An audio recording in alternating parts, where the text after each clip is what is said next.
am so excited to welcome in one of the most exciting players in MLS, Toronto FC's Federico Bernardeschi. Hello, Federico. Thank you so much for taking the time to join us. How you doing?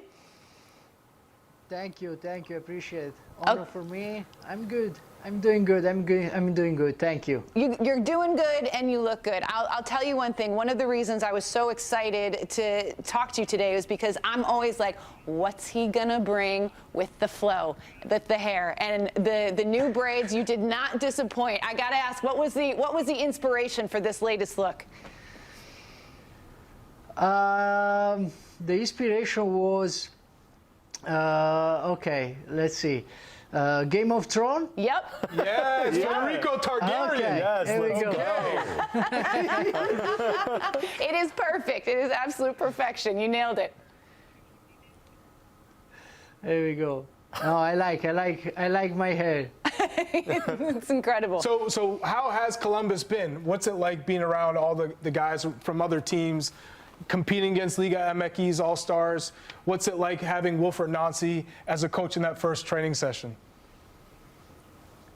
No, it was amazing. It's an honor to be here. It's a pleasure for me, and I think we are a really good team. Great players in the All-Star, and great coach.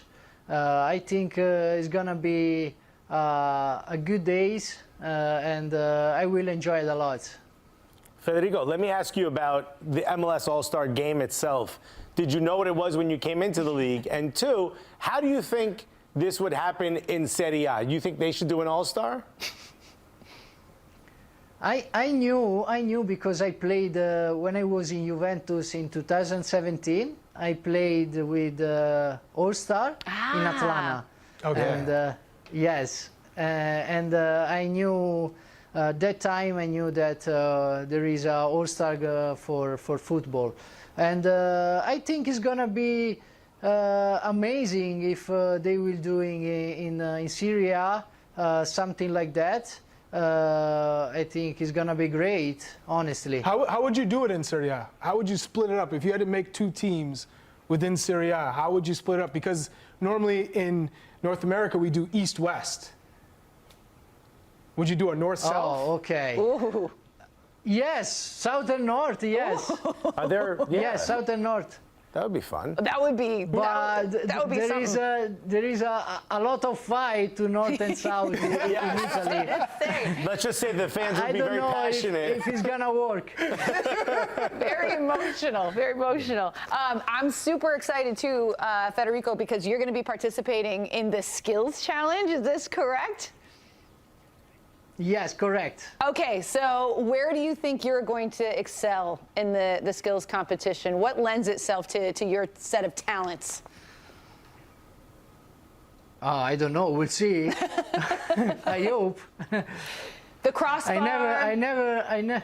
Point and shoot. Yes. No, I will do shooting and volley, touch, and that's it. I think shooting and volley is gonna be good.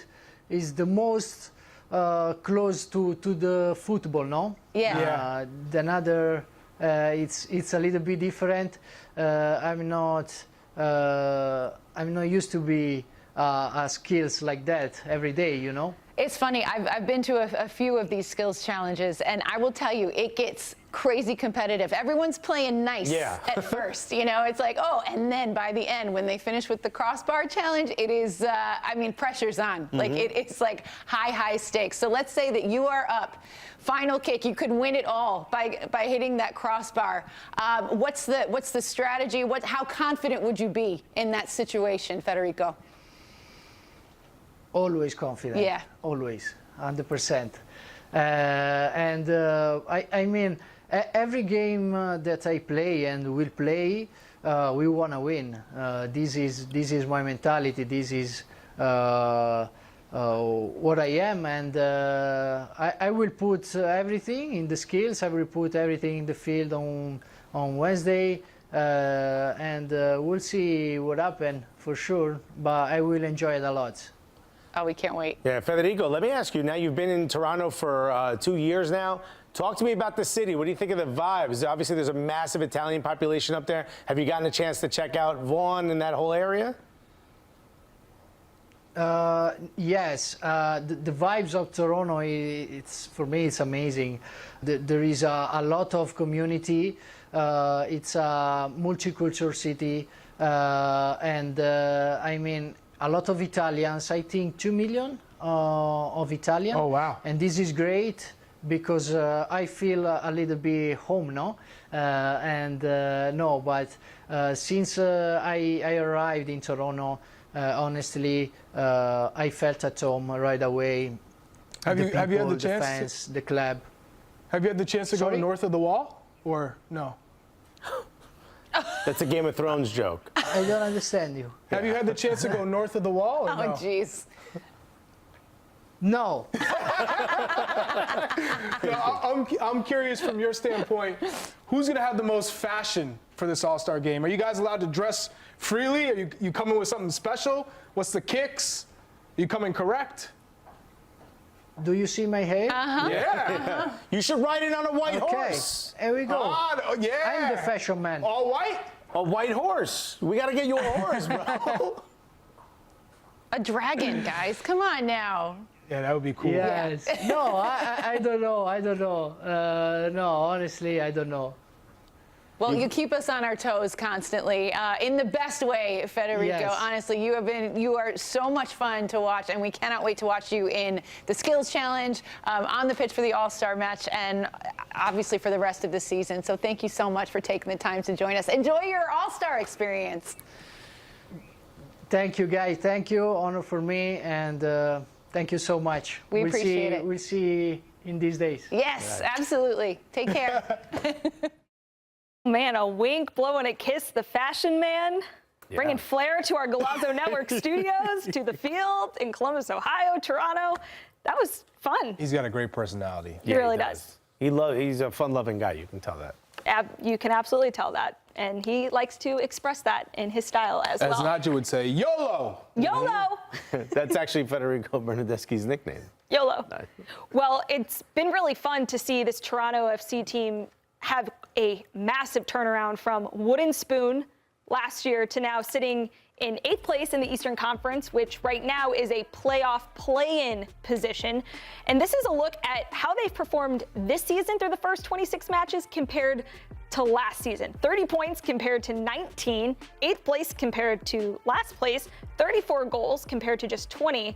And while they've still been conceding at a high clip, they are getting wins and getting results and seeing a better performance week to week, even if it hasn't been perfect. Chuck, what has really contributed most, do you think, on the field? They obviously are under a new head coach in John Herdman, but what has he been able to do with this side to result in such a drastic turnaround? Well, you see those draws. He's taken those draws and sliding them to wins or losses. I mean, they're still conceding. They're scoring more goals. So John Herdman's trying to get them to play higher up the pitch, be a little bit more aggressive. I guess one of the results of that is that you do concede. And so, yes, it's an improvement, but they still have to. It's still obviously not good enough for Toronto standards in terms of competing for the Eastern Conference, competing for MLS Cup. So, yes, there's been progress, but obviously there needs to be a lot more. And one of the For me, other... I was going to say, for me, the biggest task John Herdman had in front of him, and there were questions. I'd never been in the club game before. Can he translate some of the success he's had in the international game to the club game? But for me, the biggest task he had was finding a way to get Bernardeschi and Insigne to feel like they've committed to the team fully, which I don't think we saw that under Bob Bradley. To give him credit, he has done that. Seemingly, I don't know, I'm obviously not in the locker room, but it seems the way they're playing, the way they're celebrating with him when they score, the vibes seem a lot better now. You don't have to be in a locker room to see that, and you're 100% right. I think that was the biggest task he had there, because obviously we heard rumblings about Bernardeschi and Insigne and how they've been, and they're your two DPs. These are the players you have to work in. What he's done is used common sense and gone in there to say, I need these guys on side. And he's got them on side, and the fact is they believe in him, and like you said there, the way they celebrate with him shows that they believe in what the manager's doing. I think it's great building blocks. And if you look at that league table, they're only 10 points still from 4th. Yes, they're conceding a lot, but it's great building blocks from what we saw them doing last season But the biggest thing he's done is got those two DPs on side.